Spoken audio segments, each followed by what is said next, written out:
안녕하세요. 여러분 여기 계세요? 안녕하세요. 오늘은 2004 선교한국 마지막 날 밤입니다. 저는 이렇게 생각합니다. 진정한 선교한국은 내일부터 시작되어진다고. 진정한 2004 선교한국의 비전은 내일의 우리의 삶의 현장 속에서 시작되어져야 한다고. 우리가 꿈이 있습니다. 그 꿈을 함께 나누고 그 꿈을 실현하기 위해서 함께 비전을 공유한 사람들이 기도하며 그 꿈을 키워가야 할 것입니다.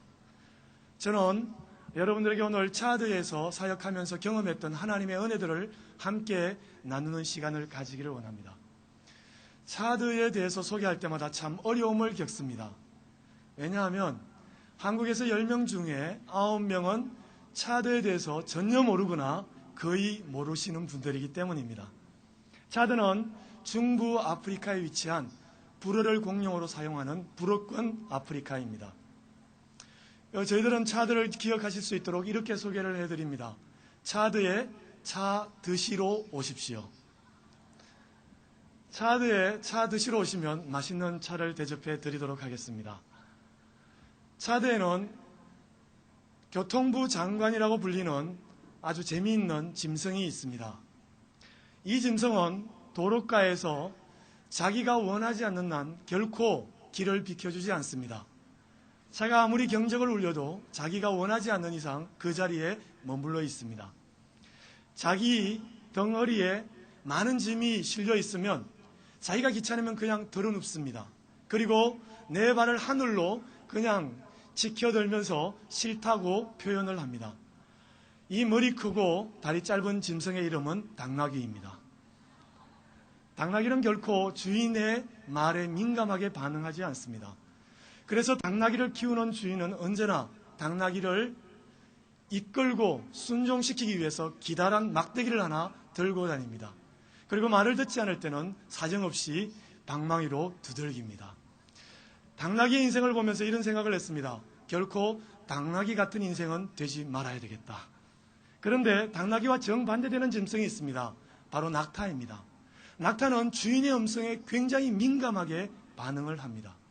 주인이 작은 소리로 이야기해도 순종하며 이렇습니다. 낙타떼가 모여있는 곳에서 결코 큰 소리를 지를 수가 없습니다. 왜냐하면 낙타가 소동을 부리기 때문입니다. 우리는 하나님의 부름받은 그리스도인입니다. 그리스도인으로서 하나님의 음성에 민감한 사람들이 되어야 할 것입니다. 하나님의 요구에 민감한 사람이 되어야 할 것입니다. 이 시대 한국 교회를 향한 하나님의 요구, 이 시대 한국 그리스도인을 향한 하나님의 요구는 너무나 분명합니다. 우리가 지금까지 들어왔던 것처럼 벽을 넘어서 열방을 향하여서 세계의 모든 민족, 만민에게 주의 복음을 들고 나아가는 것입니다. 주님께서는 우리 시대에 우리의 손길을 통해서 하나님의 복음이 모든 민족에게 전거되고 이 시대에 주님이 우리 가운데 임하시기를 원하실 것입니다. 이것이 바로 하나님의 요구라고 믿습니다. 이 세상과 세상에 속한 모든 것은 원칙적으로 하나님의 것입니다. 하나님께서 세상을 창조하셨기 때문입니다. 그러나 둘러보십시오. 세상에 얼마나 많은 땅과 얼마나 많은 사람들이 하나님의 것이 아니라 사탄의 압제 속에서 영원한 죽음의 길로 달려가고 있습니까? 그들을 향해서 복음만이 그들을 자유롭게 할 수 있다. 복음만이 진정으로 그들에게 영원한 생명을 줄 수 있다라고 외칠 것을 주님은 우리에게 요구하고 계신 것입니다. 많은 사람들이 건강을 유지하기 위해서 우유를 마신다고 합니다. 그런데 실제적으로 진정으로 건강한 사람은 집에 앉아서 우유를 받아 먹는 사람이 아니라 날마다 우유를 들고 각 집으로 우유를 배달해 주는 사람이라고 합니다. 실천하는 사람, 선교에 대한 막연한 두려움이 있습니다. 그러나 우리의 삶을 그곳에 드리고 우리의 삶을 주님 앞에 맡길 때 그때야 선교의 진정한 기쁨이 무엇인지, 선교가 우리에게 어떤 의미인지를 체험하게 될 것이라는 것입니다. 저는 개인적으로 차드에서 사역하면서 참 많은 하나님의 은혜를 경험하게 되었습니다. 여러 가지 많은 어려움이 있었지만 그러나 그 어려움 가운데서도 결국에는 하나님이 함께 하셨고 하나님께서 당신의 선한 뜻을 이루기 위해서 언제나 우리 곁에 계시다는 사실을 발견하게 되었던 것입니다. 오늘 저는 오리 마을을 여러분들에게 소개해 드리기를 원합니다. 차드의 수도 남부지방으로 500km 지점 내려가면은 오리 마을이라고 하는 아주 아담한 마을이 있습니다. 오리 마을은 아주 오래전부터 정령 숭배로 유명한 마을입니다. 지금까지 한 번도 복음의 문이 열려지지 않았던 닫혀진 마을이었습니다. 오리 마을의 주장은 그 지역 일대를 영적으로 지배하는 주술사였습니다. 만약 이 사람이 한번 누군가에게 저주를 걸면 그 사람은 반드시 죽는다고 믿고 있습니다. 아직도 정통적인 그런 방법들이 그 마을에 남아 있습니다. 예를 들어서 잘잘못을 가리기 위해서 사람들은 작은 냇가를 지나가게 합니다. 그리고 잘못이 있는 사람이 자기의 잘못을 인정하지 않았을 때 그 냇가를 지나는 순간 그 사람은 그 냇가에 빠져 죽습니다. 그리고 그 마을에서 누군가가 물건을 떨어뜨리면은 그것은 더 이상 그 사람의 것이 아닙니다. 그 마을의 것이 되는 것입니다. 그래서 가끔 단기 선교사들이 찾아와서 그 지역을 방문하면 저희들이 다리를 걸어서 넘어뜨립니다. 그리고 오리 마을 거 되었네, 이곳에서 사역해야 되겠네, 이렇게 이야기하곤 했습니다. 참 어려웠던 지역, 그러나 하나님의 은혜로 2001년 정말 능력 없는 3명의 단기 선교팀이 차들을 방문하고 오리 마을을 방문했습니다. 하나님께서는 그 작은 방문을 이용하셔서 그곳에 교회를 개척할 수 있도록 허락해 주셨습니다. 먼저 학교를 건축했고 그리고 학교를 통해서 많은 아이들에게 복음을 전했습니다. 2년 동안 학교를 시작하면서 헌신된 그리스도인 교사를 파송했습니다. 그를 통해서 매일마다 수업을 시작하기 30분 전에 그 아이들에게 복음을 전했습니다. 2년이 지난 뒤에 102명의 학생들이 그 학교의 수업을 따랐고 그 중에서 97명의 아이들이 개인적으로 예수 그리스도를 영접했습니다. 한 번도 예수 그리스도에 대해서 들어보지 않았던 아이들이 복음을 통해서 예수 그리스도를 영접하게 된 것입니다. 더 놀라운 사실은 그 학교를 통해서 교회를 개척하게 되었는데 아직도 추장의 집에 방문을 해보면 빨간 돌, 하얀 돌, 노란 돌 이런 돌들이 놓여 있습니다. 어떤 돌 줄까라고 이야기를 하죠. 그런 주술들을 하면서 이 추장이 제가 한 달 동안 그곳에서 사역하는 동안 계속해서 예배에 참여를 했습니다. 그러다가 어느 한 주는 교회 생활에 대해서 추장과 모든 사람들에게 이야기하게 되었습니다. 특별히 헌금에 대해서 이야기하게 되었습니다. 추장이 그날 인상을 쓰면서 예배 시간에 얼마나 곤혹스러워하는지 몰랐습니다. 이유는 그분이 헌금을 준비하지 못했기 때문입니다. 제가 마음이 참 두려웠습니다. 어떻게 하지? 이 사람이 만약에 복음의 반대적인 입장을 펼치게 되면 그곳에서 더 이상 사역을 할 수가 없었습니다. 그런데 감사하게도 마지막 주일에 그 추장이 계속해서 예배를 참여했습니다. 뿐만 아니라 자랑스럽게 자기 호주머니에서 헌금을 내서 헌금을 하는 것을 보았습니다. 하나님, 도대체 왜 이토록 많은 아이들이 교회에 찾아오고 그리고 왜 많은 사람들이 예수를 믿을 뿐만 아니라 왜 지금도 진정으로 예수 그리스도를 영접하지 않았음에도 불구하고 추장이 이 예배에 참여했습니까? 스스로 질문을 던졌습니다. 그리고 그 질문에 답을 얻지 못한 채 한국으로 돌아왔습니다. 한국에 돌아와서 그 답을 발견하게 되었습니다. 저희를 파송한 신반복교회에서 이 간증을 드렸습니다. 그랬는데 한 권사님께서 눈물을 흘리며 울고 계셨습니다. 예배를 마치고 나서 그 사연을 듣게 되었는데 그 권사님께서 몸이 불편하셔서 교회에 계속해서 나오실 수는 없지만 기도 편지를 보고 집중적으로 오리마을을 자기의 기도의 목표로 타켓으로 삼았던 것입니다. 특별히 그 중에서도 추장을 자기의 기도의 대상자로 삼아서 1년 동안이나 집중적으로 그분을 위해서 중보기도 했다는 사실을 알게 되었습니다. 그분은 자신의 기도가 땅에 떨어지지 않고 하나님의 시간에 가장 적당한 방법으로 가장 하나님의 적당한 시기에 그곳에서 응답되었다라는 것을 자신의 삶을 그리고 그 간증을 통해서 체험하게 된 것입니다. 여러분, 하나님은 살아계십니다. 우리의 기도를 들으십니다. 우리의 기도는 결코 땅에 떨어지지 않습니다.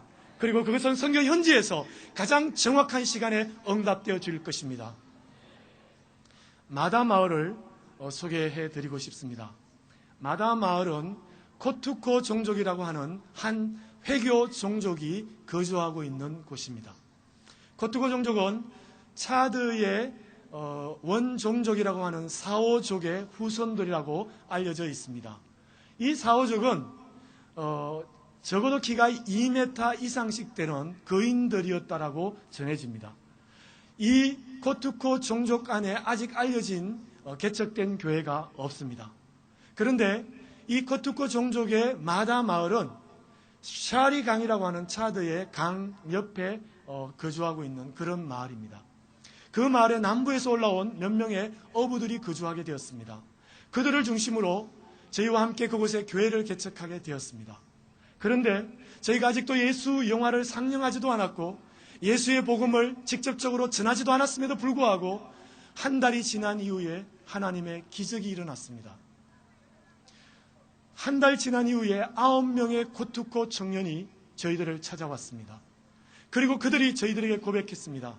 당신들이 하는 일을 정확하게 알지 못하지만 우리가 당신들이 믿는다고 하는 그 예수를 믿기를 원합니다.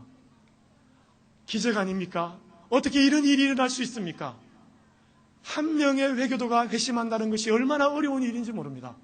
그런데 저희들이 아직도 복음을 전하지 않았음에도 불구하고 그 시간에 하나님께서는 9명의 코투코 회교 청년을 예비하셨고 그들이 그들의 발길로 교회를 찾아오게 하셨던 것입니다.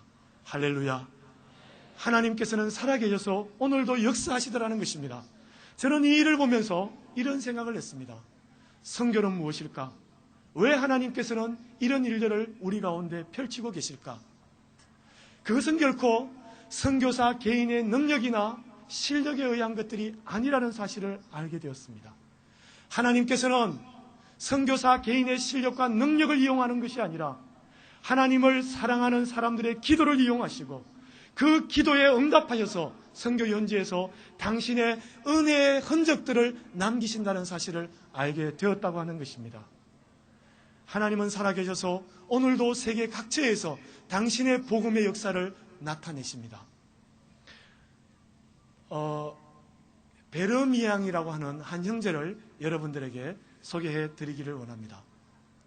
이 형제는 차드에서 종합대학 하나가 유일하게 있는데 종합대학을 졸업한 차드의 엘리트 중에 엘리트입니다. 그는 자기가 가지고 있는 지식으로 하나님이 없다라고 고백했던, 하나님이 없다라고 대적했던 형제였습니다.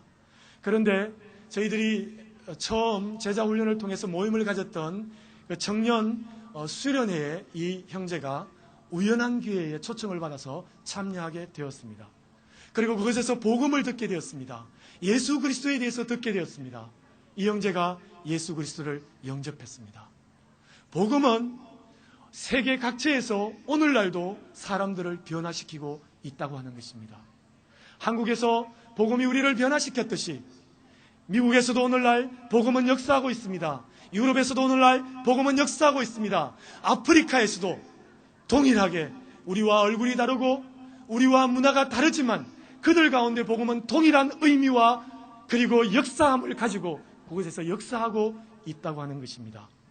왜냐하면 복음은 그 복음을 받아들이는 사람에게 구원을 주시는 하나님의 능력이기 때문입니다.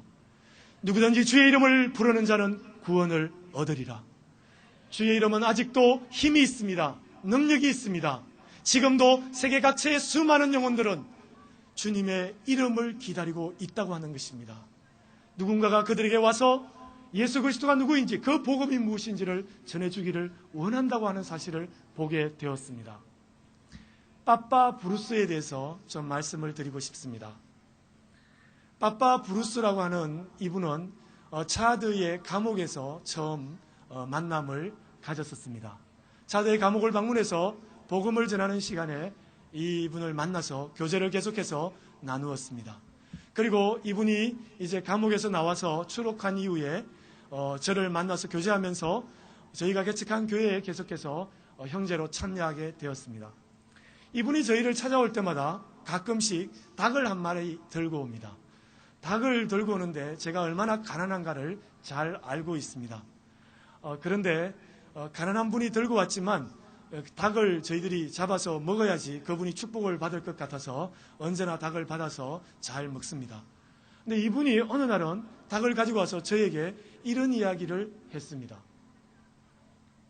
왜 이제야 오셨습니까? 조금만 더 일찍 왔다면 더 많은 사람들이 예수를 알게 되었을 것이고, 그리고 나의 아버지, 나의 할아버지도 예수를 알게 되었을 텐데 왜 이제야 오셨습니까? 저는 놀랐습니다. 제가 결정적으로 선교에 헌신하게 된 그 바로 동원의 필름이 바로 어서와 주세요라고 하는 영화였습니다. 그 영화의 마지막 장면이 한 그 늙은 할아버지께서 왜 이제야 오셨습니까? 당신이 일찍 왔더라면 나의 아버지, 나의 할아버지도 예수를 믿고 죽었을 텐데 왜 이제야 왔습니까? 라고 고백하는 그런 영화였습니다. 그때 저는 제가 그 음성을 들었을 때 하나님께서 저를 부르고 계시다는 사실을 정말로 깨닫게 되었고 제 삶을 드렸습니다. 그런데 선교 현지에서 제가 그 음성을 듣게 될 줄은 정말 몰랐습니다. 한 할아버지에 의해서, 빠빠부루스라는 그분에 의해서 그 음성을 듣게 되었을 때 하나님 진정으로 당신은 이곳에 수많은 사람들이 와서 아직도 예수를 알지 못하는 사람들에게 당신의 복음을 전하기를 원하는군요. 하나님의 흔적이 남아있는 것, 그것이 바로 선교의 현장이라고 생각합니다. 7년의 사역을 마치면서 혼자 곰곰이 생각해 보았습니다. 선교란 무엇일까? 선교란 무엇일까 생각하면서 이런 결론을 내렸습니다. 선교는 바로 하나님의 은혜이다. 선교의 이야기는 하나님의 은혜의 손길이 스쳐간 흔적의 이야기이다. 인간 개인의 이야기가 아니라, 한 사람의 이야기가 아니라, 한 사람들의, 한 무리의 이야기가 아니라 하나님의 은혜의 이야기들라고 하는 것입니다. 하나님께서 어떻게 당신의 은혜를 베푸셨는가 하는 바로 그 은혜의 이야기의 모험이 선교 현장의 이야기들라고 하는 것입니다. 하나님께서는 때때로 눈물을 흘릴 사람들을 요구하십니다. 10년 동안, 20년 동안 한 종족을 위해서 눈물을 흘리며 가슴 아파하는 그런 사람들을 하나님께서는 은혜로 부르십니다. 마찬가지로 동일하게 당장 들어가서 한 일이 없음에도 불구하고 누군가가 스스로 자기의 발로 교회에 찾아와서 내가 예수를 믿겠습니다라고 고백하도록 열매를 거둘 수 있는 은혜의 현장에 보내어지는 사람도 있다고 하는 것입니다. 눈물을 흘리는 사람이든지 열매를 거두는 사람이든지 그 어떤 선교의 이야기든지 그것은 하나님의 은혜의 이야기라고 하는 것입니다. 선교에 대해서 많은 이야기들이 있습니다. 그리고 많은 생각들을 하게 됩니다. 이런 생각을 해봅니다. 하나님께서는 한국교회에 선교의 축복의 물결을 부어주셨습니다. 온 세상 모든 민족에게 나아가서 복음을 전할 책임을 한국교회에 주셨습니다. 이것은 분명히 하나님의 큰 축복이 아닐 수 없습니다. 하나님께서 보내주시는 이 축복의 물결에 내가 참여하고 있다고 한다면 이것은 나에게 얼마나 큰 축복입니까? 우리가 우리 자신을 너무나 잘 알고 있습니다. 나 같은 죄인이 구원을 받은 것이 하나님 앞에서 얼마나 큰 은혜입니까? 나는 구원을 받을 수 없는 존재였습니다. 나의 죄로 말미암아서 죽을 수밖에 없는 존재였습니다. 그런데 하나님께서는 나를 구원하셨고 구원하셨을 뿐만 아니라 선교라고 하는 이 축복의 물결에 동참시켜 주셨습니다. 바로 그 현장에, 축복의 현장에 내가 있게 하셨습니다. 이것은 하나님의 축복이라고 하는 것입니다. 많은 사람들에게 가끔 이런 이야기를 듣습니다. 이제 됐다. 그만 고생하고 들어와서 한국에서 살아라. 저희 친척들 중에 가끔 이렇게 말씀하시는 분들이 있습니다. 얼마 전에 차드 단기 선교를 다녀가신 한 목사님의 이야기입니다. 이분이 차드 단기 선교를 들어오시기 전에 한 달 전에 병원에서 진단을 받았습니다. 폐에 문제가 있다는 것입니다. 아무리 좋아도 폐결핵이고 그분이 폐결핵일 가능성이 있다는 얘기를 듣고서 한동안 온 교회에 기도를 부탁하면서 기도를 했다고 합니다. 하나님 제발 제가 차대 단기 선교가 준비되어 있고 준비하고 있는 과정 중에 있습니다. 폐결핵 아니게 해 주십시오 라고 기도했다고 합니다.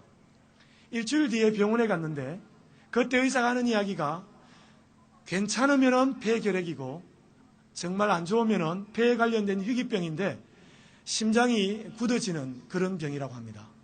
이 병에 걸리면 6개월을 살지 못한답니다. 6개월의 시한부 인생이 된다고 합니다. 그 진단을 받은 이 목사님이 교회에 들어와서 모든 성도들에게 이렇게 기도를 부탁했다고 합니다.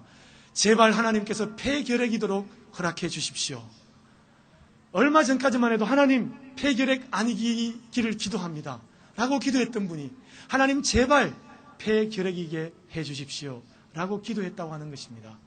우리의 환경은 문제가 아닙니다. 우리가 가지고 있는 환경은 우리가 가지고 있는 그 생각에 의해서 우리의 반응에 의해서 아무것도 아닌 것이 될 수 있다고 하는 것입니다. 가끔 선교지에서 어려움이 있을 수 있습니다.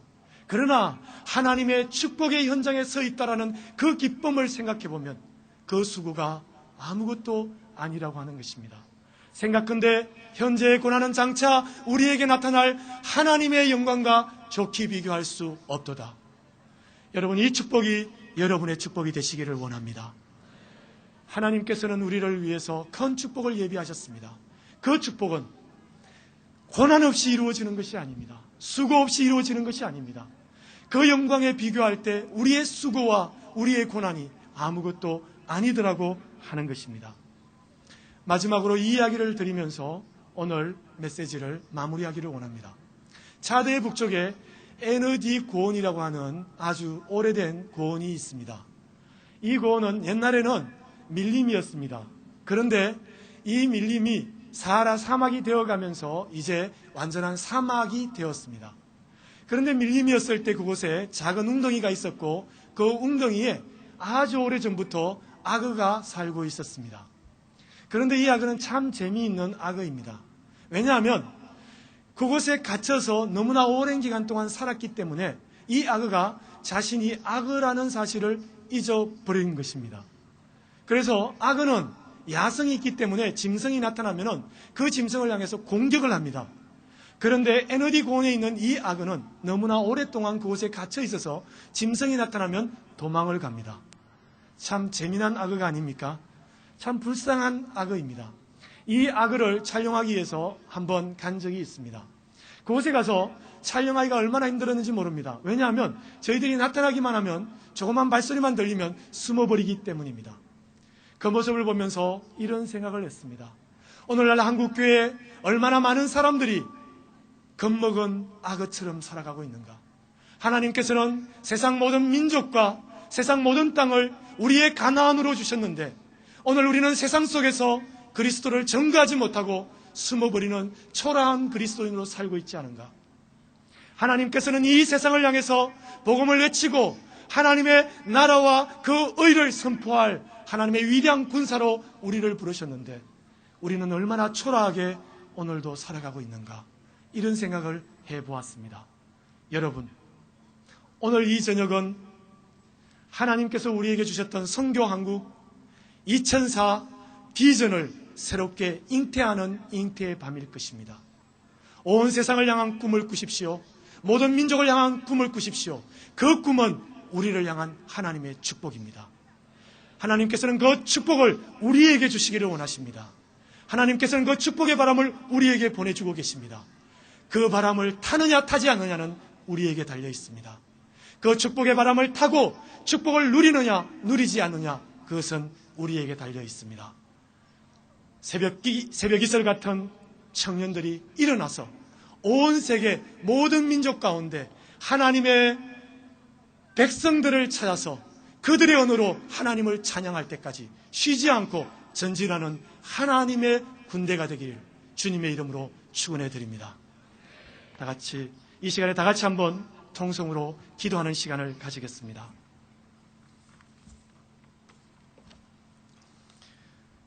하나님께서는 이 시대의 새벽 이슬 같은 청년들이 주의 복음을 들고 세계 모든 민족에 대한 이상과 환상을 가지고 세상을 치유하는 사람 될 것을 요구하고 계십니다. 지금 이 시간에도 세상 곳곳에는 우리의 복음을 기다리고 있는 사람들이 있습니다. 복음을 듣지 못했기 때문에 죽어가는 영혼들이 있습니다. 그들을 우리가 버려둘 수가 없습니다.